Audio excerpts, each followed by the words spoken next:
چلو در رسول پہ چلتے، آؤ حضور کی بارگاہ میں۔ کہتے ہیں نبی پاک کی بارگاہ میں آئے، حضور نے چہرے دیکھے، کریم سے مسئلہ نہیں پوچھنا پڑا۔ میرے مصطفیٰ کریم نے فرمایا بھوک لگی ہوئی ہے تم تینوں کو؟ 3-4 دن ہو گئے؟ اللہ کے رسول نے فرمایا مجھے پورا ہفتہ ہو گیا ہے۔ سبب کچھ اور ہے جس کو تو خود سمجھتا ہے۔ زوال بندہ اے مومن کا بے زری سے نہیں، بھوک نقصان کا وجہ نہیں بنی، وجہ کوئی اور بنی ہے۔ رشوتیں جو بازار گرم ہوئے ہیں لوٹ مار کے، یہ روٹی کے لیے نہیں، یہ زیادہ کھانے کے لیے، یہ بینک بیلنس کے لیے گرم ہے۔ یہ لوٹ مار کا مقصد کوٹھیاں بنانا ہے، روٹی کا تو رب کریم کا وعدہ ہے۔ جو روز روتا ہے شام کو کہ میرا کاروبار کوئی نہیں، اصل میں کہتا ہے بنگلہ کوئی نہیں، اصل میں کہتا ہے کار کوئی نہیں، پجارو کوئی نہیں، روٹی تو اللہ عطا فرماتا ہے، اس کا وعدہ ہے۔ فرمایا حضور نے 3 دن بیت گئے، چلو۔ میرا بے تکلف صحابی ہے ابو الحسن انصاری، وہ بڑے نصیب والے ہوتے ہیں جن کو میرے نبی پاک خود کہتے تھے کہ تیری فلانی ذمہ داری ہے۔ اس زمانے کا تو کسی کو کہہ دیا جائے یہ تیری ذمہ داری ہے تو کہتا ہے یہ تو پھٹیکے ڈالنے لگ گیا ہے، یہاں سے تو چھٹی کر جانی چاہیے۔ خوش ہوتے تھے صحابہ کہ ہماری ذمہ داری لگی۔ کہتے ہیں حضرت ابو الحسن انصاری کے گھر گئے، نبی پاک نے فرمایا بھوک بڑی لگی ہے، کھانا لا۔ کہتے ہیں حضور نے اسے کہا تو اس آدمی کو تو وجد ہی ہو گیا، اس نے کہا میرے اتنے نصیب کہ حضور کا یہ کھانا کھلا۔ آؤ دیکھو دنیا والو، آج جو سب سے زیادہ عزت والا ہے وہ میرا مہمان بنا ہوا ہے۔ فرماتے ہیں وہ دوڑے گئے، بکری اٹھائی، ذبح کی، بیوی کو کہنے لگے روٹی تیار کر، ادھر کھجوریں توڑی، انگور توڑے، کہنے لگے حضور آپ جب تک تناول کریں تب تک کھانا پک جاتا ہے۔ حضرت عمر کہتے ہیں روٹی پک کے آئی، بڑا پیارا گوشت، بڑا اچھا سالن، بڑا خوبصورت خلوص والا کھانا۔ فرماتے ہیں میں نے بڑا ہی کھایا۔ نبی پاک نے نہ ایک روٹی لی اور چھوٹی چپاتی، تھوڑا تھوڑا سالن کونوں سے، اور جب نبی پاک نے کھا لیا تو حضور کی آنکھوں میں آنسو آئے۔ حضرت عمر کہنے لگے حضور روئے کیوں؟ نبی پاک نے فرمایا سوچتا ہوں 7 دن کے فاقے کے بعد کھایا ہے، پر ڈرتا ہوں رب اس کا حساب پوچھے گا تو جواب کیسے دینا ہے، اس کا حساب بھی تو دینا ہے نا جو کھایا ہے۔ تو حضرت عمر فاروق کے ہاتھ میں کچھ چیز تھی، زور سے زمین پہ ماری، کہا محبوبہ 7 دن کے بعد بھی روٹی کھائے تو حساب دینا ہے۔ نبی پاک فرمانے لگے عمر وہ مالک ہے نا، تو جب دیتا ہے تو حساب نہیں لے سکتا، حساب تو دینا ہے، حساب تو دینا ہے، تیاری رکھو۔ صحابہ کرام فرماتے ہم نے ارادہ کیا کہ آج کے بعد ہم پھر فاقے کریں گے، کم کھائیں گے، اس لیے کہ حساب دینا ہے۔ میرے بھائی وہ فاقہ کشی کرتے تھے، ڈرتے تھے۔ یہاں تو لوگ کھا کے بیمار ہیں، کھاتے جا رہے ہیں، سوتے جا رہے ہیں، کھاتے جا رہے ہیں، سوتے جا رہے ہیں۔ یہ بھی وقت آئے گا رمضان شریف کا، سویرے درس پہ آؤ کہتے نیند بڑی آتی ہے، سویرے 2 سپارے پڑھ کے سویا کرو کہتے صاحب نیند بڑی آتی ہے، فجر کے بعد ہی تو وقت ہوتا ہے اللہ اللہ کرنے کا، سحری کا، کھاتے جا رہے ہیں، سوتے۔ لوگ جماعت سے نماز نہیں پڑھتے، سو جاتے، جماعت کا ثواب چھوڑ کے سو جائیں گے۔ بھائی رمضان مبارک میں فاقہ کشی کی ٹریننگ ہوتی ہے، فاقہ کشی کی تربیت لے، رمضان میں روکے اپنے آپ کو، تربیت ہوگی۔ اور ہمارے صوفیاء فرماتے ہیں جو زیادہ کھاتا ہے اس کا نفس اس کو زیادہ پہ مائل کرتا ہے، خواہشات نفس پیدا ہوتی ہیں۔ میرے نبی پاک علیہ السلام نے جوانوں کو حکم دیا ہے یا معاشر الشباب، او جوانوں، یا رسول اللہ کیا حکم ہے؟ فرمایا یا نکاح کر لو اگر طاقت ہے، نہیں طاقت تو روزے رکھو۔ حضور روزے سے کیا ہوگا؟ فرمایا تمہارا نفس کچلا جائے گا، شیطان وسوسہ اندوزی نہیں کرے گا۔ آج نوجوان بڑھ بڑھ کے کھاتا ہے، بہت زیادہ کھاتا ہے، کبھی اس ہوٹل سے کھاتا ہے، کبھی اس ہوٹل سے کھاتا ہے۔ اتنا زیادہ کھائیں گے تو نفسانی قوتیں اچھل کر کے آئیں گی، مشکل ہو جائے گا۔ شادیاں دیر سے ہوتی ہیں، ماں باپ آنکھیں بند کر کے بیٹھے ہوئے ہیں۔ اگر ماں باپ کی ذمہ داری ہو اور ماں باپ نکاح نہ کرے تو نبی پاک نے فرمایا بچے گناہ کریں گے تو جتنا گناہ بچے کو اتنا باپ کو بھی ہوگا۔ تو ماں باپ چپ ہیں، دوسرا شادی مشکل بڑی ہے، مہنگی بڑی، اور تیسرا نہیں کر رہے کچھ لوگ تو روزے بھی نہیں رکھ رہے۔ تو رمضان ان کے لیے بھی وقت ہے، نفسانی قوتیں کچلی جائیں گی، کھانا جتنا کم کھایا جائے گا اتنا وجود کے اندر نفسانی خواہشات کم پیدا ہوں گے۔ تو رمضان تو پریکٹس ہے مجاہدے کی، دین کی۔ اور دوسرا میرے حبیب پاک صلی اللہ علیہ وسلم نے فرمایا ہے، حضور فرماتے ہیں کہ رمضان اور قرآن کا آپس میں رشتہ ہے۔ قرآن پاک کتنا پڑھنا چاہیے روزانہ؟ زیادہ سے اللہ جزا دے، امید ہے آپ زیادہ سے زیادہ ہی پڑھتے ہوں گے۔ भाई सुने, हदीस मुबारका में नबी पाक ने फरमाया रमजान और कुरान दोनों मिल के ना, बड़ी प्यारी हदीस है, फरमाया दोनों मिल के अल्लाह की बारगाह में मेरी उम्मत की सिफारिश करेंगे, रमजान और अल्लाह अकबर। किस तरह? नबी पाक फरमाते हैं रमजान कहेगा ए अल्लाह दिन के वक्त मैंने इसे तेरी रजा के लिए खाने पीने से बाज रखा, और कुरान कहेगा या अल्लाह रात को तेरी रजा के लिए खड़ा होकर ये कुरान सुनता था। रमजान और कुरान दोनों सिफारिश करेंगे।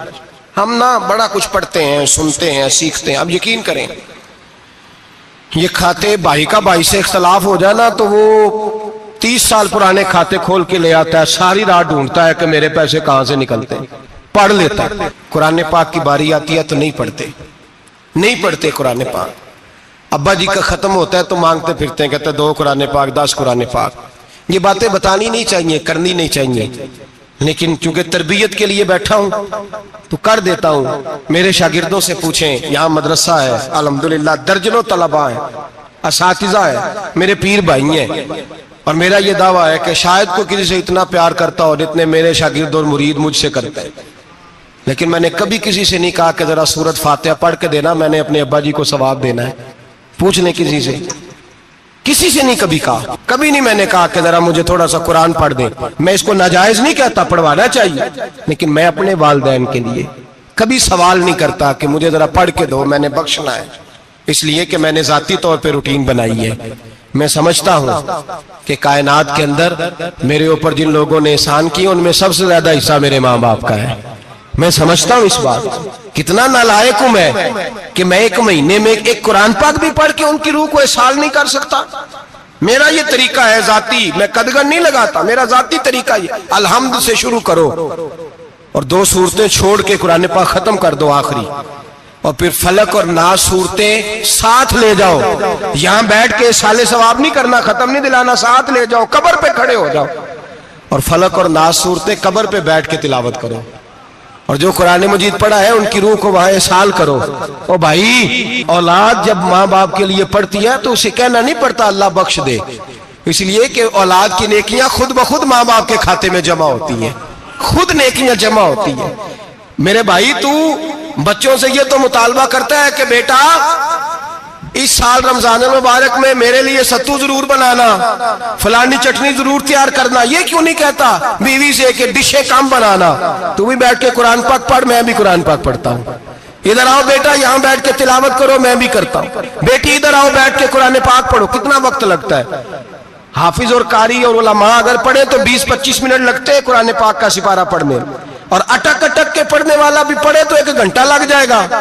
और मेरे नबी पाक सल्लल्लाहु अलैहि वसल्लम ने फरमाया जो कुरान पढ़ते हुए अटकता है अल्लाह उसे डबल सवाब अता फरमाता है।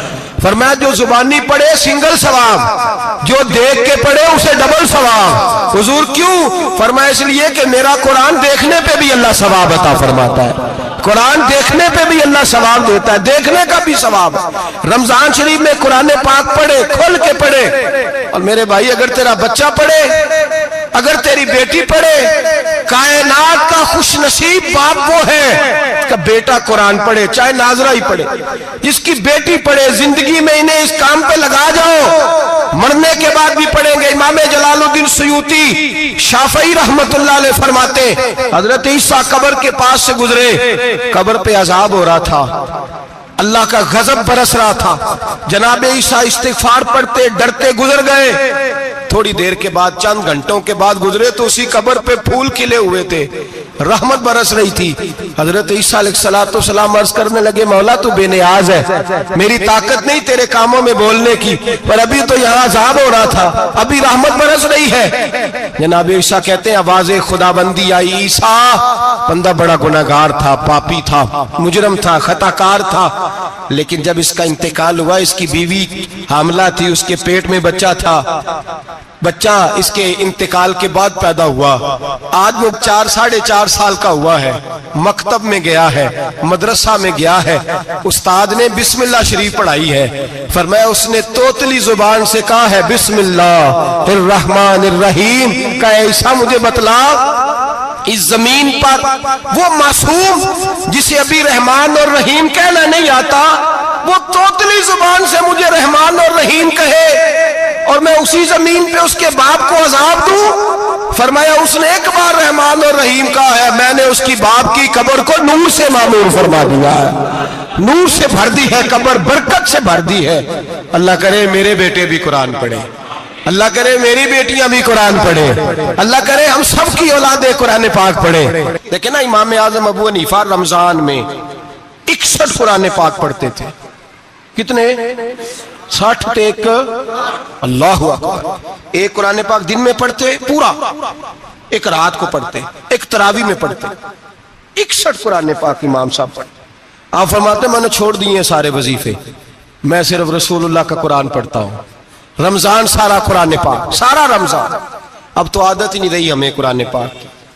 अगर लोग नाराज ना हो तो महफिल नात होती है तो तिलावतें कितनी होती हैं, और नाते हमने ज़ौक़ ही नहीं बनाया, ज़ौक़ ही नहीं बनाया हमने तिलावत कुरान का।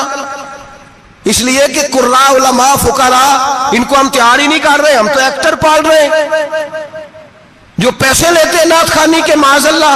ओ मेरे भाई, क्या कुरान मेरे नबी की नात नहीं? हजरत आयशा सिद्दीका रदी अल्लाह ताला अन्हा के पास सहाबा गए, कहने लगे अम्मा जी हमें नबी पाक का इखलाक बतलाएं। तो अम्मा जी कहने लगी जाओ जाके कुरान पाक पढ़ो, काला खुलुकुल कुरान, सारा कुरान मेरे नबी के इखलाक का ही नाम है। ये सारी नात है, ये सारी नात। इस नात को सुनने लोग क्यों नहीं आते? इतना रश में अपने नात में उतना तरावी पे क्यों नहीं होता? और मिल्लत का जवान याद रखे, बूढ़े तरावियां पढ़ते हैं, ज़ईफ तरावियां पढ़ते हैं, घुटनों में दर्द है तरावियां पढ़ते हैं, बीमार बूढ़े तरावियां पढ़ते हैं, जवान वहां चौक में खड़े। क्या जवानी इसलिए है चौकों में खड़ा हुआ जाए? क्या जवानी इसलिए है कि सऊदी अरब जाने के लिए पासपोर्ट बनाना हो तो 2.5 घंटे खड़ा रहे तू, शनाख्ती कार्ड के दफ्तर तू खड़ा रहे, प्रोटेक्टर के लिए खड़ा रहे, काफिरों के सामने कासा लेसी करने के लिए